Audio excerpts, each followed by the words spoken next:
Besides Comet Atlas, we also have Comet SWAN. Now, where is Comet SWAN's location? Where is it now, and can we see it? It's racing through our solar system and should be visible to naked eye at night, but where is the comet now? How can we see it? Now, we have Comet Atlas, and we also have Comet SWAN coming in about the same time. The long-tailed Comet SWAN was only discovered April this year. Comet Atlas was April of last year. They're both coming in just about the same time. Comet SWAN already caused an exciting commotion among amateur astronomers. It was discovered by Michael Mattiazzo from Australia. Comet SWAN is C220F8, passed Earth on May 13, but could remain within sight going into June as a chunk of ice and rock and dust is blasted by the sunlight, creating a thin atmosphere or coma that glows in the night sky. And astronomers worldwide are reporting the comet's appearance in the night skies.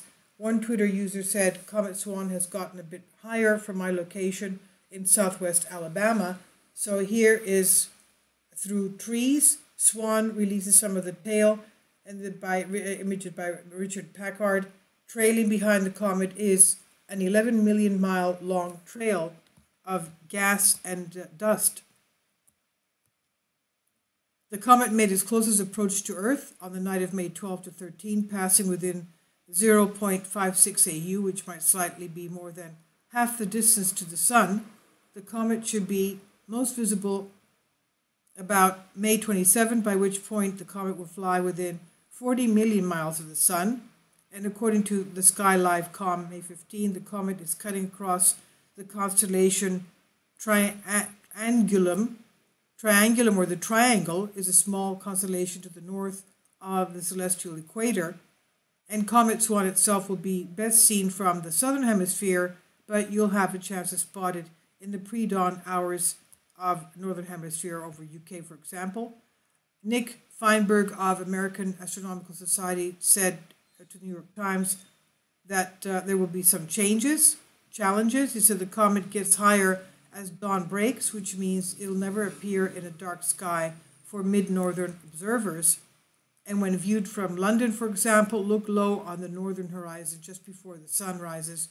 May 16, you may see it, but you will likely need a pair of binoculars or a small telescope. The same thing goes for New York, for example. Keep your eyes trained for a faint glowing spot of light about 10 degrees above the horizon, a clenched fist at arm's length, measuring roughly 10 degrees. So that's not too small, you can still see it. Now, comets, asteroids, and meteors are three types of space rocks identified by U.S. agency NASA.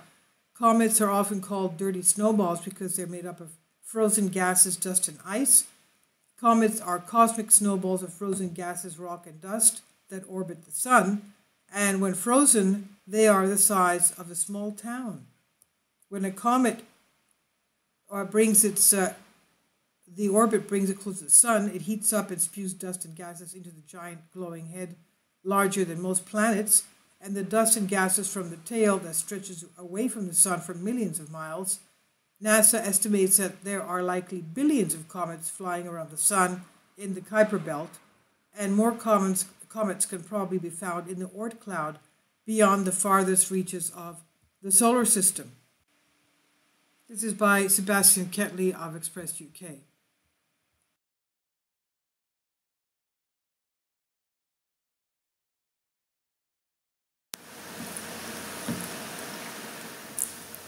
If you'd like to join me on my Patreon account, you will hear content not covered by mainstream media. These riveting stories will be based on my research, and I will state my opinions and give my personal insight on diverse and controversial subjects and world events not covered by mainstream media, and not supported by YouTube guidelines. So whatever I have on my Patreon, most of those will not be on my YouTube channel. Please consider becoming a member today. More of the most significant and important videos will be on my Patreon channel. Your support helps me to continue my research and keeps this YouTube channel alive. And we depend on your support, your generous charity, because we help economically challenged families here in Athens, Greece, in Kapota, and we also help the young generation with university tuition and the community around our church. Thank you.